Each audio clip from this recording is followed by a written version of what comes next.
I'm here to unpack a massive global economic story that's been making waves: the economic impact of the 2025 US trade tariffs on China.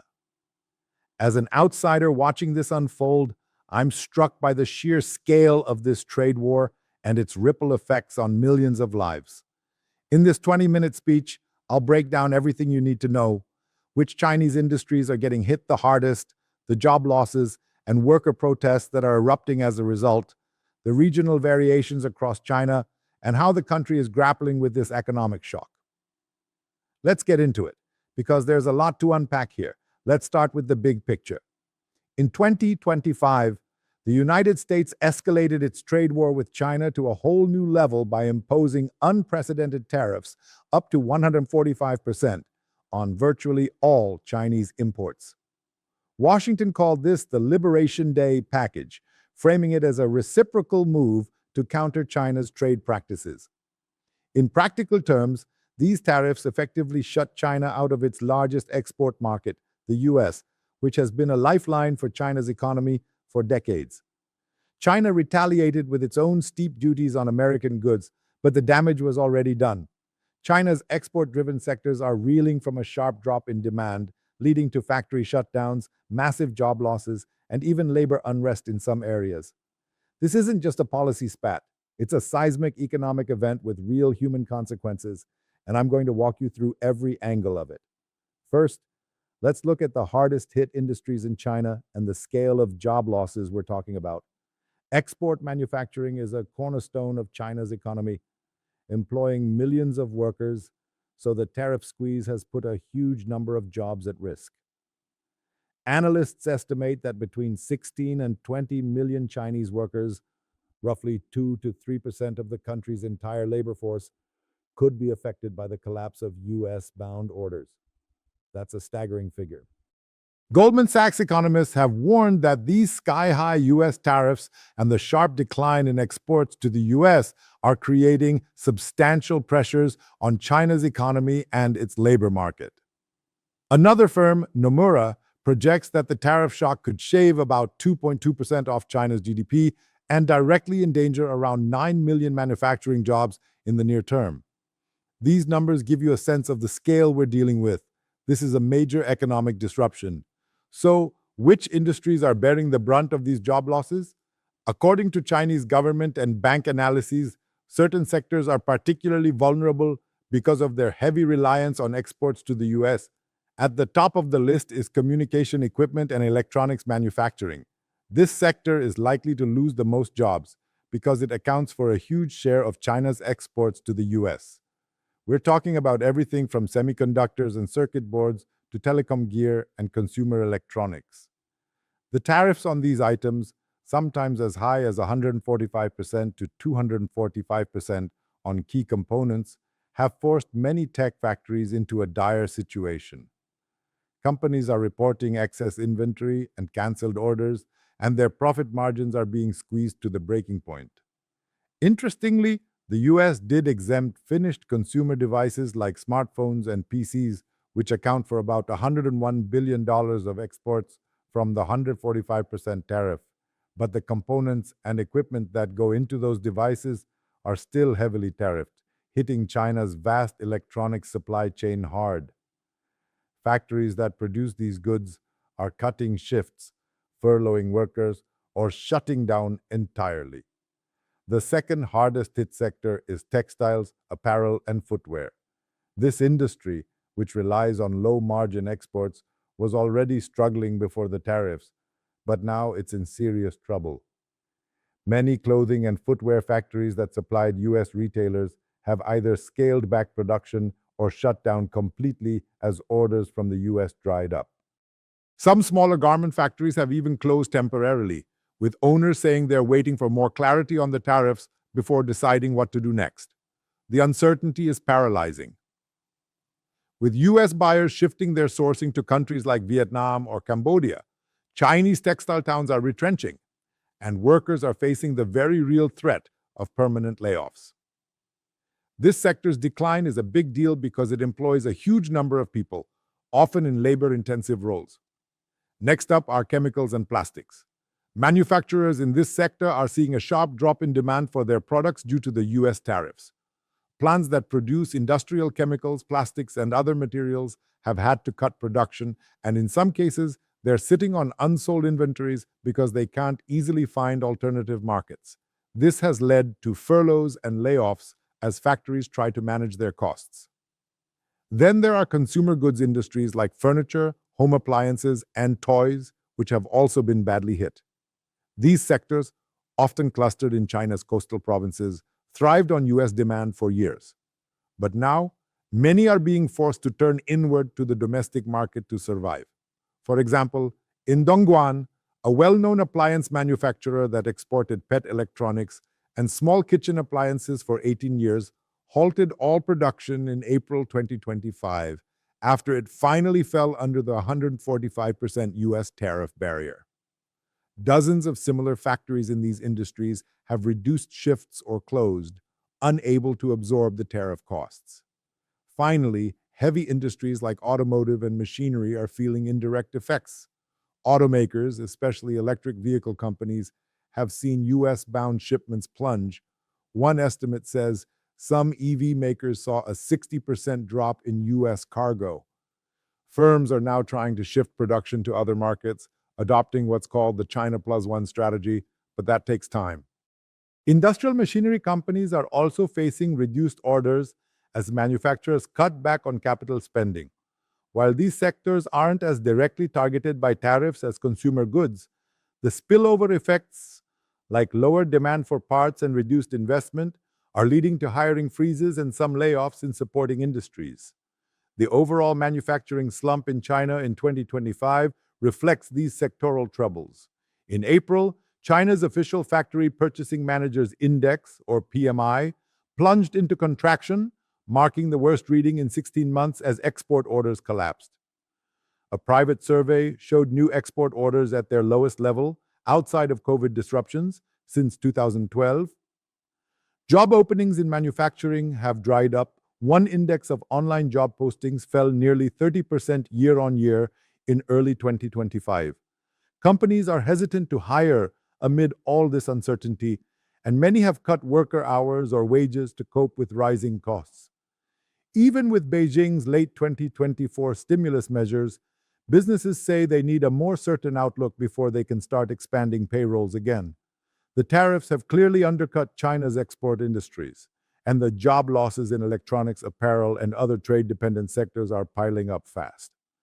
Now let's talk about the human side of this economic shock: labor unrest and public dissatisfaction.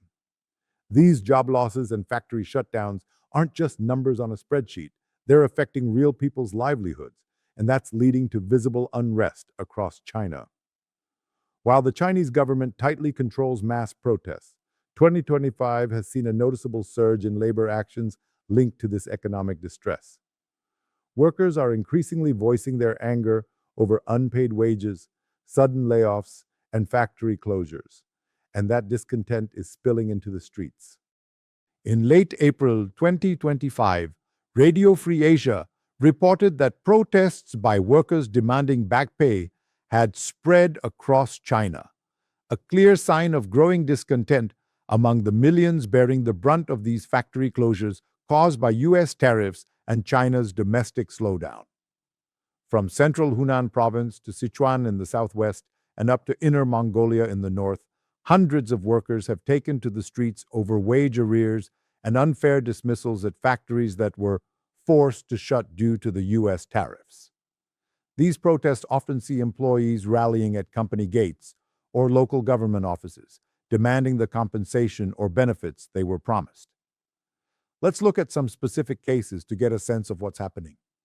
In Suining City, Sichuan, workers from Shangda Electronics, a company that made flexible circuit boards for overseas tech brands, held a loud protest in March 2025, shouting, "Strike! Strike!" outside the factory.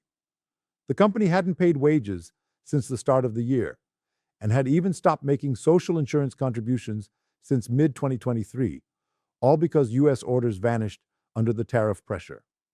Videos of the demonstration spread on social media, showing just how desperate these workers were. In Dao County, Hunan, hundreds of employees at Guangdong Sports Goods Co. went on strike on April 24, 2025.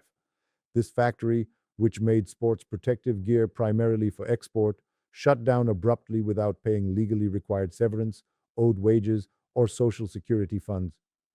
The workers, including many women in their 50s with decades of service, were left with nothing.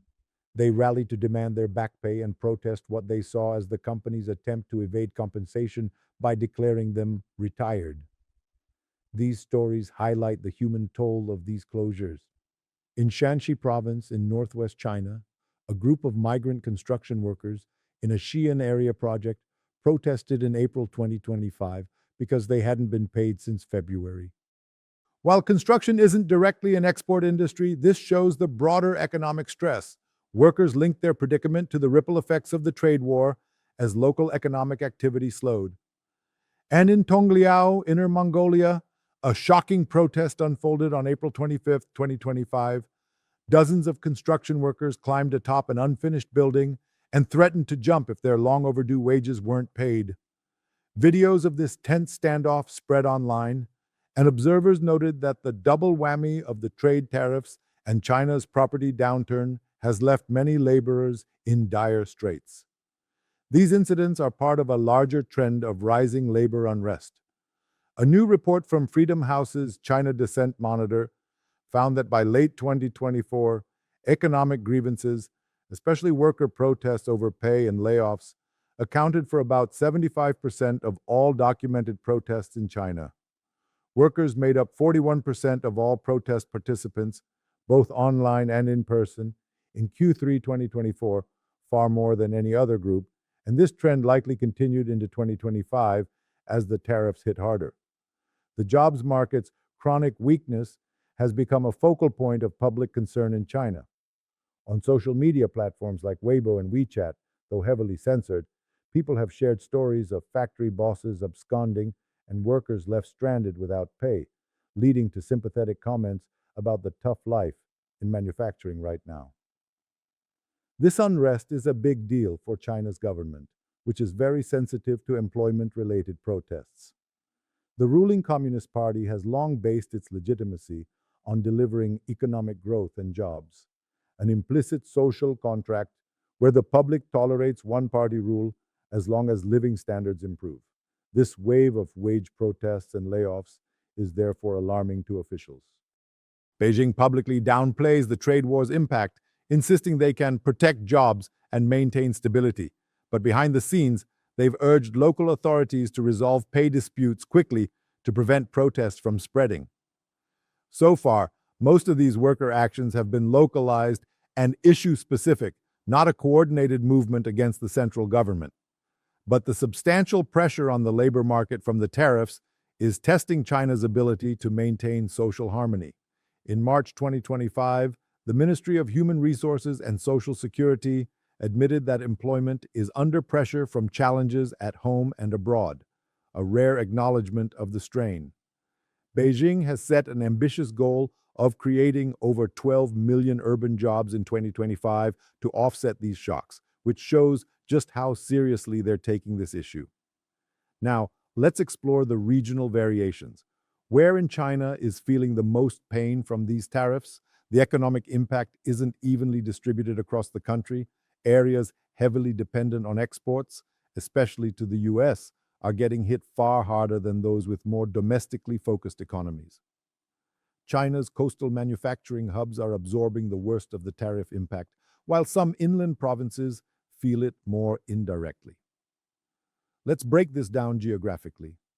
The coastal export-oriented provinces are the epicenter of this economic downturn, places like Guangdong, Zhejiang, Jiangsu, Fujian, and the city of Shanghai. Guangdong province, in particular, is arguably the hardest hit region. It's China's #1 exporting province by value, often called the factory of the world for goods ranging from electronics to apparel. With US orders drying up, many factories in Guangdong have slowed or stopped production entirely. Local business reports from April 2025 described once bustling ports in Guangdong with virtually no cargo ships departing for the US. At major container terminals, stacks of outbound goods sat idle after missing the deadline before the tariffs kicked in. Export manufacturing operations have ground to a halt in parts of the province. In Dongguan, a manufacturing city in Guangdong, a respected factory called Dehong Electrical Appliance, which exported home electronics, announced a full shutdown and a month-long furlough for all workers starting April 11, 2025, explicitly citing the U.S. tariff hike and external economic environment changes. Much of Guangdong is facing a wave of these forced holidays and furloughs as export businesses struggle to survive.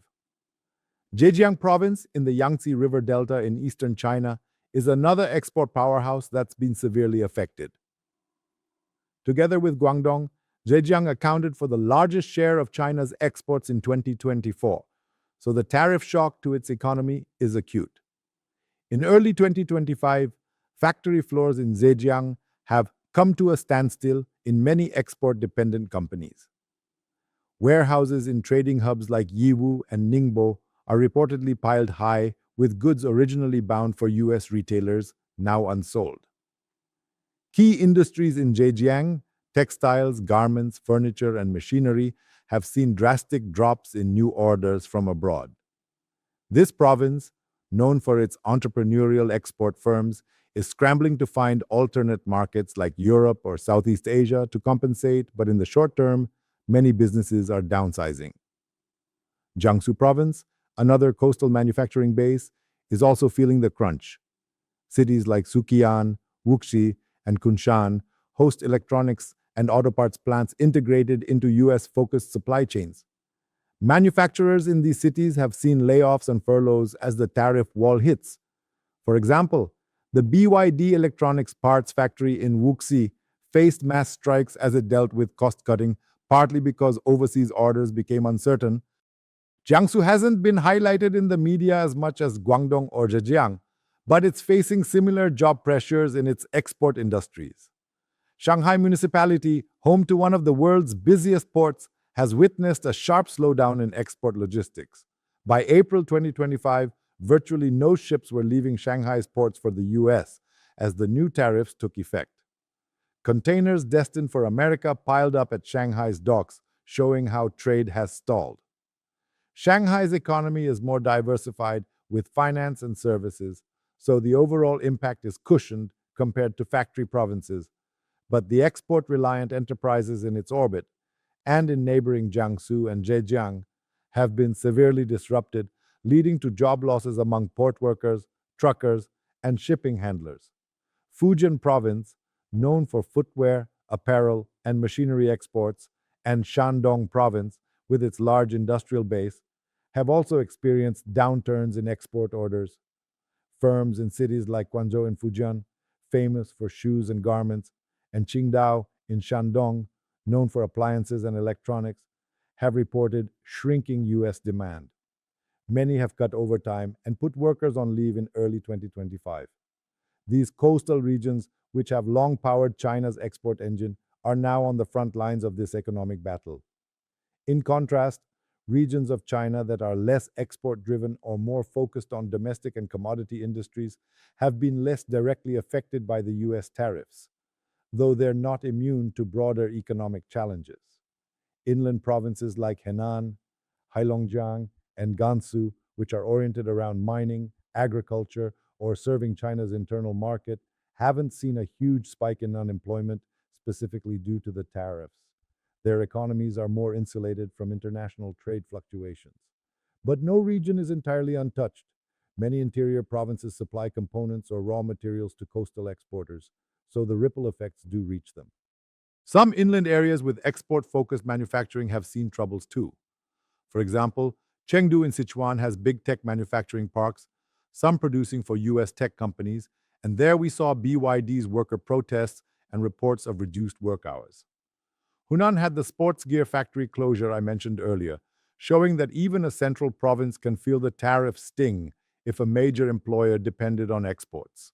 And mass labor protests over unpaid wages have cropped up in places like Inner Mongolia and Shanxi, showing that the secondary effects of the export slump, like less investment or a broader economic cooldown, are spreading countrywide. Let's wrap up with some concluding thoughts on what this all means. The 2025 US China tariff war has delivered a significant economic blow to China, hitting certain industries and regions particularly hard. Manufacturing sectors oriented toward US exports, especially electronics, telecom gear, textiles, and consumer goods, are suffering major job losses, with millions of workers at risk of unemployment. This has sparked labor unrest, as we've seen with the spread of worker protests over unpaid wages and sudden layoffs in various provinces. The social strain is evident, even as Chinese authorities work hard to maintain stability. Regionally, the coastal export heartlands like Guangdong and Zhejiang are bearing the brunt of the downturn. Ports and factory towns are falling quiet as U.S. orders dry up, with containers piled up and production lines stopped. Chinese leaders have responded with a mix of defiance and support measures. Beijing insists it can weather the storm and has refused to back down unless the U.S. removes the tariffs. At the same time, the government is rolling out stimulus and employment support, from easier credit for businesses to fiscal spending to prop up growth and absorb displaced workers.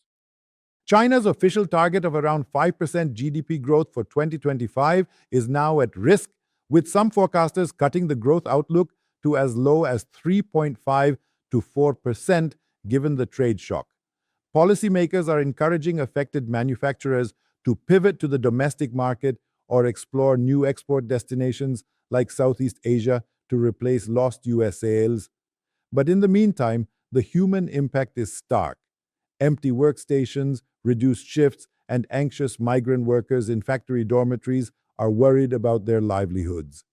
As Goldman Sachs noted, the combination of sky-high US tariffs, plunging American orders, and China's own economic slowdown is creating significant pressure on the labor market. In summary, the 2025 US tariffs have inflicted real economic pain on China, most acutely in export-focused industries and regions. The job losses and factory closures in those sectors have led to localized protests and discontent, testing China's capacity to keep its workforce content. Provinces that long powered China's export engine are now on the front lines of this economic battle, while the government scrambles to stimulate domestic demand and retrain or relocate workers. The full impact on China's economy will depend on how long the tariff regime lasts and how effectively China can adapt.